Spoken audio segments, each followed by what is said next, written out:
Bienvenue sur Power Trade, la chaîne des investissements. Alors, on va voir un petit peu l'évolution du portefeuille Power Trade pour commencer. Alors, rappelez-vous, la semaine dernière, je vous avais fait part de nos prises de bénéfices en fait, qui se sont effectuées le jeudi 9 septembre. Alors, ces prises de bénéfices font qu'aujourd'hui, nous avons pratiquement 27% de liquidité. Hein, on est donc cash à 27% quasiment. Et notre portefeuille s'est apprécié de 12,19% depuis le début de l'année, totalisant donc 62 101 euros en 9 mois quasiment. Ce qui nous amène à parler un petit peu de notre stratégie de dividende. Et là, je vais m'expliquer un petit peu, en fait, tout ce qui est en rouge, hein, c'est donc ce qui a été vendu. Alors évidemment, ne figure pas la ligne Coca-Cola et Total qui n'a pas été complètement soldée. Et donc tout ce qui est en rouge, dans mon esprit, va être effectivement à racheter. On va essayer de racheter plus bas. Et donc, on a pas mal allégé sur Total aussi. Et donc, notre stratégie dividende fait que là, sur ce tableau qui nous permet de totaliser mois par mois combien on encaisse de dividendes, c'est intéressant de voir un petit peu nos revenus mensuels. Personnellement, j'aime bien mensualiser les choses, hein. Comme vous le savez, vous avez certainement des loyers à payer, des échéances, une façon de vivre qui fait que l'être humain a tendance à se mensualiser. Tout du moins mensualiser les choses. Alors, le total de tous ces dividendes est de 43 126 euros annuels, ce qui nous fait 3 593 euros mensuels par rapport à tout ce qui a été vendu. Alors évidemment, dans l'état actuel des choses, nos revenus mensuels baissent fortement. Mais par contre, on a du cash qui est prêt à être réinvestir et vous allez voir, il y a beaucoup d'opportunity cost qui se présentent à nous. Donc, enfin, du moins, c'est ce que je pense. Donc, on va arbitrer et on va essayer de rattraper aussi, de racheter ces valeurs vendues à un coût moindre. Et c'est là que on va faire une petite analyse pour comprendre pourquoi la semaine dernière je vous avais un petit peu amené à prendre un peu de bénéfices dans une stratégie de moyen terme de façon à pouvoir essayer de battre l'indice ou de faire un petit peu mieux que ce qui aurait pu être fait si on conservait ses positions sans bouger. Donc arbitrer, prendre des bénéfices, ça a toujours du sens, hein. Il faut quand même travailler pour gagner de l'argent. Il ne suffit pas de forcément laisser son argent. Alors évidemment, sur 20 ans, vous pouvez laisser votre argent sur des valeurs et gagner bien votre vie, mais on essaye, surtout quand on aime ça, on essaye de toiletter son portefeuille ou d'essayer de gagner quelques pourcents de plus sur une année et 1% de plus ou 2% de plus chaque année. Ça finit par faire beaucoup d'argent sur 20 ou 30 ans. Et pour ce faire, on va commencer par analyser le CAC 40 et on va utiliser la méthode Ichimoku pour un petit peu se positionner par rapport à tout ce qui se passe. Alors, premièrement, rappelez-vous, ici, je vous avais montré que c'était ce plus haut, là, ici, c'était un plus haut quasiment historique qui était touché à quelques points près. Et je vous avais dit à cette époque-là, hein, quand on a touché ce point, moi j'avais pris aussi des bénéfices parce que effectivement on avait certainement buté là-dessus et ce fut le cas. Mais c'était une première alerte, hein. On aurait pu très bien buter là-dessus pour pour 3-4 jours, 2 semaines après, repartir et puis casser tout ça. C'est pas le cas là. C'est vraiment pas le cas.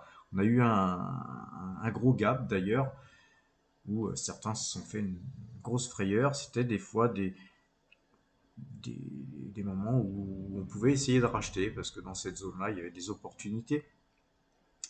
Mais globalement, bon, moi j'ai quand même conservé pas mal les pauses. J'ai un peu arbitré, mais j'étais pas inquiet plus que ça. Maintenant, là, aujourd'hui, il y a d'autres paramètres qui sont importants à voir. C'est que entre temps, on a la Tenkan et la Kijun qui se sont croisées ici. Donc on voit que euh, première alerte, c'est tout simplement plus haut historique, on n'arrive pas à casser. Donc on a besoin de reprendre de l'élan pour pouvoir casser ces points. Et jusqu'à présent, on voit que l'élan, il n'est pas là, c'est peut-être pas suffisant. Et la Tenkan et la Kinjun se croisent d'une manière négative. Donc plutôt vendeur. Le marché avait tendance à monter, donc il y a une divergence quand même entre la Tenkan et la Kinjun. Mais finalement, le marché continue à baisser. Alors continue à baisser pour venir ici toucher le Kumo.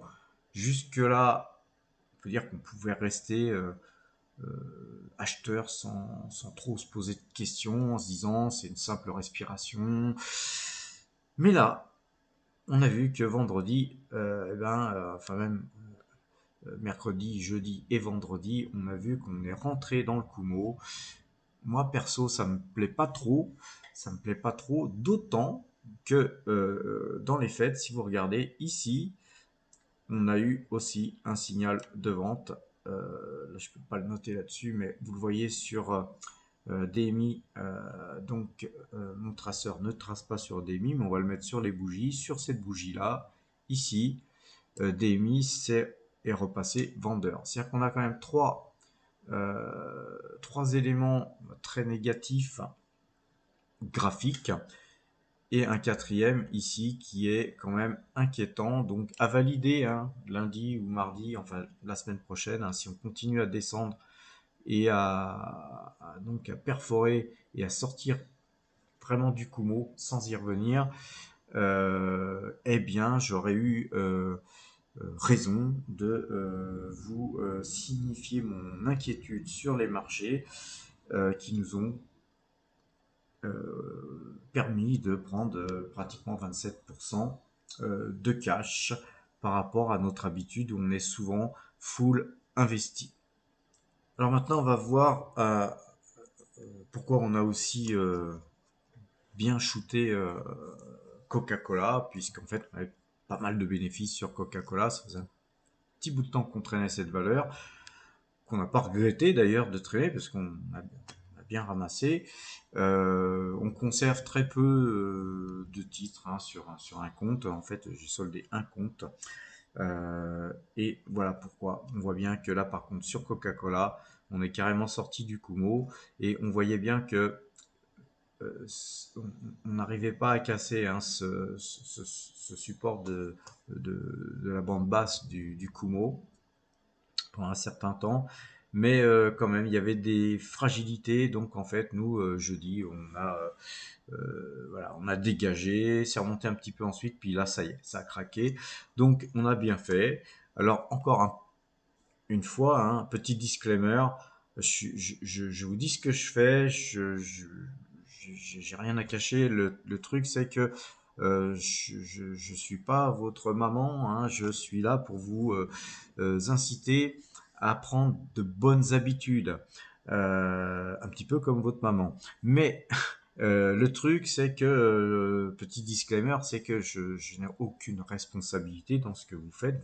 Vous êtes assez grand pour faire vos achats et vos ventes. Moi, ce que j'essaye de vous donner, c'est des automatismes et des règles qui vous permettront de mieux analyser les marchés et de mieux prendre vos bénéfices ou de mieux protéger vos bénéfices. Donc là, nous, en fait, sur Coca-Cola, on a tout simplement protégé nos bénéfices par rapport à une analyse technique, graphique, qui nous disait on a bien gagné, ça pue, euh, voilà, on a eu raison, parfait. Euh, Oubliez pas, ça arrive à tout le monde d'avoir tort, moi le premier. Ce qui compte dans ce type d'analyse que je vous fais chaque semaine, c'est que le plus souvent du temps, on ait raison. Hein. Si sur 10 fois où l'on rentre dans le marché et l'on sort, si 7 fois on gagne et 3 fois on perd, globalement, on a toutes les chances de s'enrichir. À condition que les 7 fois où vous gagnez quand même des sommes supérieures aux 3 fois où vous perdez. C'est bien entendu. Hein. Et par contre, effectivement, si on est sur des valeurs de rendement, comme nous, on essaye de travailler dans Power Trade Investissement, souvent on traite des valeurs qui parfois sont dans le rouge négatif, mais par contre qui nous balancent du dividende, qui nous permet de réinvestir dans d'autres secteurs ou voire sur cette même valeur qui est dans le rouge. Et à force de faire de l'accumulation sur ces titres, bien sûr, il faut choisir de bonnes valeurs, il ne faut pas choisir des valeurs pourries, mais à partir du moment où vous choisissez des bons titres, à accumuler des titres même quand ils baissent, en faisant de la DCA par exemple, vous allez forcément abaisser votre coût moyen et un jour ou l'autre, forcément, vous ferez du bénéfice. C'est tout simplement, tout bonnement mathématique. Alors bon, voilà, Coca-Cola, c'est un titre qu'on a vendu par là, on est par ici. Donc si ça baissait un petit peu, on commencerait à en racheter même sans faire d'analyse graphique. Pourquoi? Parce qu'on aurait tout simplement une opportunity cost qui nous permettrait de racheter moins cher que l'on a vendu. Et par contre, on gardera un peu de cash pour essayer de faire feu dans le cas où elle continue à baisser, dans le cas où l'opportunity cost soit de plus en plus intéressant. Alors, autre valeur sur laquelle on a pris de forts bénéfices, c'est Taiwan Semiconductor. Pourquoi? Parce que bon, on avait de très très bons gains et la situation là devenait inquiétante. Donc nous, on a pris en fait, on a pris, c'était jeudi, donc hein, toujours pareil. Là donc c'était vendredi. Jeudi, mercredi. En fait, ça faisait 6 jours. En fait, 1, 2, 3, 4, 5, 6. On a vendu par ici. Hein, j'ai plus souvenir. Ça devait être dans les 122, 30 ou 50. J'ai plus souvenir. Mais en gros, on a bien fait de vendre. Parce que cette bougie-là, avec ce gap-là, m'inquiétait. J'ai eu tort pendant 3 jours. Et puis, voyez, voilà. Donc là, bah, bien sûr, je suis content d'avoir raison. Il nous en reste un petit peu, hein, on n'a pas tout vendu. C'est une très très bonne valeur. Faut pas s'inquiéter pour ceux qui l'ont conservé. On peut la conserver. Par contre, là, on a clôturé en dessous du Kumo. Alors, j'ai bien peur que cette valeur continue à baisser. Alors, pourquoi? Tout simplement parce que si vous avez suivi un petit peu les événements qui se passent entre les États-Unis, la France et l'Australie, tout ça, ça nous met un petit peu en lumière que la France se retrouve dindon de la farce un petit peu comme d'habitude. Hein. J'ai l'habitude de voir ce genre d'opération. Donc bon, le gouvernement français fera ce qu'il pourra, mais c'est mal barré. Donc c'est effectivement très négatif pour pas mal de sociétés françaises et surtout des petites PME. Donc nous, ça nous intéresse pas trop. Euh, Mis à part sur Thales qui perd quand même de gros contrats, mais qui représenteront entre 0,10 et 0,20% de leur chiffre d'affaires, donc pas inquiétant non plus, plus que ça.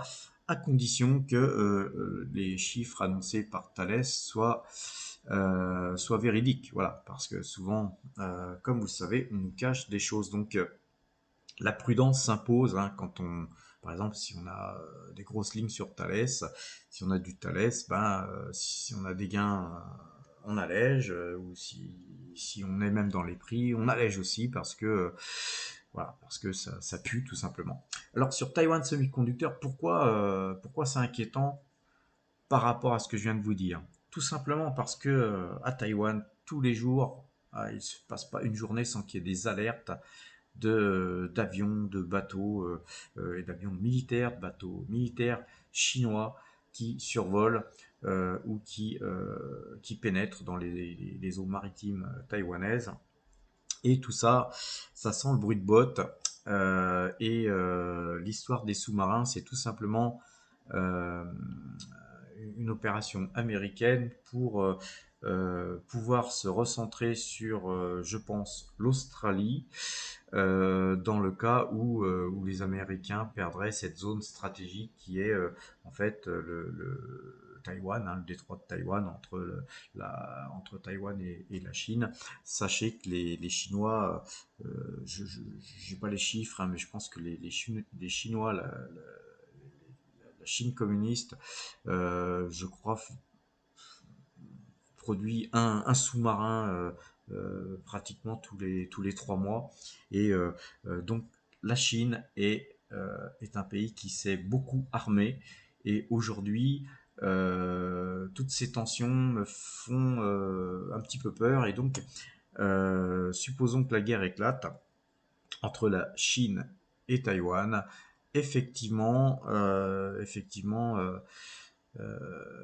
Taiwan Semiconductor en pâtirait, voir si des bombes étaient lancées, on pourrait avoir des destructions d'usines, etc. Donc ça pourrait être extrêmement dramatique. D'ailleurs, c'est pas pour rien que Taiwan Semiconductor investit massivement à l'étranger. Ceci dit, pour l'instant, prise de bénéfices sur Taiwan Semiconductor dans cette zone-là. Je pense qu'on ira plus bas, tout du moins même je l'espère, parce que ça serait vraiment une opportunity cost que de la racheter beaucoup plus bas. À la limite, on pourrait même racheter ici, parce on la rachèterait moins cher qu'on l'a vendue. Mais on va tenter le diable, on va essayer de la choper beaucoup plus basse. Alors une autre valeur, très très bonne valeur que nous avons vendue, mais totalement vendue, c'est-à-dire qu'on n'en a plus une seule, c'est Realty Income. Alors Realty Income Corporation, c'est vraiment une valeur très très sympathique qui verse des dividendes mensuels là, si on l'achète au cours actuel, c'est 4,5% de rendement sur cette valeur, qui verse en plus un dividende mensuel. Donc si vous réinvestissez, vous êtes, je n'ai pas fait les calculs, mais pratiquement à 5% de rendement, dividende réinvesti sur l'année, c'est quand même pas mal par les temps qui courent, sachant que c'est une société qui est très très stable, qui a de la croissance et qui est uniquement investie dans l'immobilier et dans de l'immobilier un peu particulier parce que c'est une société qui investit euh, dans des surfaces de stockage, hein, je cherche mes mots, aussi dans des grandes surfaces qui peuvent être louées à des magasins comme Walmart, etc. Donc c'est une valeur qui traverse les crises très facilement parce que voilà, les loyers sont payés par ces boîtes comme Amazon, Walmart et autres, même en temps de crise.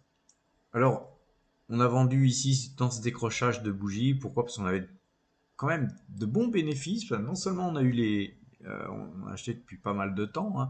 Non seulement on a eu les dividendes tous les mois qui sont tombés, mais en plus euh, on a fait du 5%, je crois à peu près, de, de, de hausse sur le titre, sur un compte et peut-être 10% sur un autre. Donc quand on fait voilà, pratiquement 10-12% sur 9 mois sur un titre comme ça, et que la configuration, là on voyait bien que la Tenkan et la Kijun se croisaient, qu'on avait bien monté, que le marché avait peut-être besoin de respirer, donc en général même ces valeurs-là respirent aussi. Et là, on voit bien que là, on a cassé le Kumo et que on n'arrive pas. On a essayé une, deux, trois, quatre, cinq fois de réintégrer le Kumo et que nini, on n'y arrive pas et ça va dévaler. Je pense qu'on va certainement aller se balader sur du 66, 65 et c'est plutôt par là que je vais essayer de la ramasser. Alors, je ne vais pas vous faire une analyse graphique sur tous les titres qui ont été vendus, mais on a à peu près les mêmes configurations euh, sur tous les titres vendus, hormis peut-être Tesla qui reste au même cours qu'on les a vendus actuellement. Ça aussi, ça bouge peu. Pfizer qui elle, baisse. Donc en fait, avec le fruit de nos ventes là, avec notre cash, on va peut-être commencer à acheter un petit peu plus de Pfizer. Ça fait un bout de temps que je vous en parle. Donc Pfizer, ça va être aussi une cible qu'on va certainement attraper dans les jours qui viennent. On a aussi allégé pas mal de Total, mais il nous en reste encore. Il nous reste plus de 5000 et quelques titres, hein. Je ne me rappelle plus combien exactement. Je viens de regarder 5115 exactement titres total, ce qui est déjà pas mal. Mais dans le même temps, on a une opportunity cost euh, qui s'offre à nous parce qu'on voit une valeur pétrolière qui est Shell Midstream Partner qui elle verse un peu plus de 10,5, je crois 11% de dividendes au cours actuel parce qu'elle a bien baissé. Donc on pourrait se repositionner sur du Shell Midstream Partner, sur du Philips 66 qui a été vendu aussi. Et donc là, il y a vraiment des opportunity cost qui se présentent à nous. C'est super, on va essayer de ne pas louper le coche. Voilà tout ce que j'avais à vous dire sur ce qui a été fait la semaine dernière et la résultante hein, de ce qu'on voit. Il est encore trop tôt aujourd'hui pour se dire ben, on va re-rentrer dans le marché. Et en tout cas, on va le faire quand même, mais on va le faire progressivement, hein. On va pas réinvestir massivement tout notre cash comme ça d'un seul coup. On va regarder comment se comporte le marché. Les indicateurs, c'est aussi valable sur le CAC 40, mais aussi sur le Nasdaq, sur le Dow Jones, etc. Donc, on va regarder un petit peu ce qui se passe sur les indices avant même de se repositionner sur les valeurs. Voilà. Donc soyez prudents, hein, le marché, je pense, a besoin de respirer, a besoin de reprendre un petit peu d'élan, besoin de reprendre du poil de la bête. Et ceci dit, la conjoncture aussi hein, qu'on voit au niveau macroéconomique fait que voilà les pénuries de semi-conducteurs, les pénuries sur les matières premières, sur plein de choses, le redémarrage un petit peu trop violent de l'économie fait que tout ça va devoir se mettre en place bon an mal an, mais avec ça sera pas sans heurte. Il y aura des mouvements erratiques, je pense, et il faut essayer d'en profiter. Voilà, soyez prudents. Donc, je vous souhaite un excellent week-end et à très bientôt.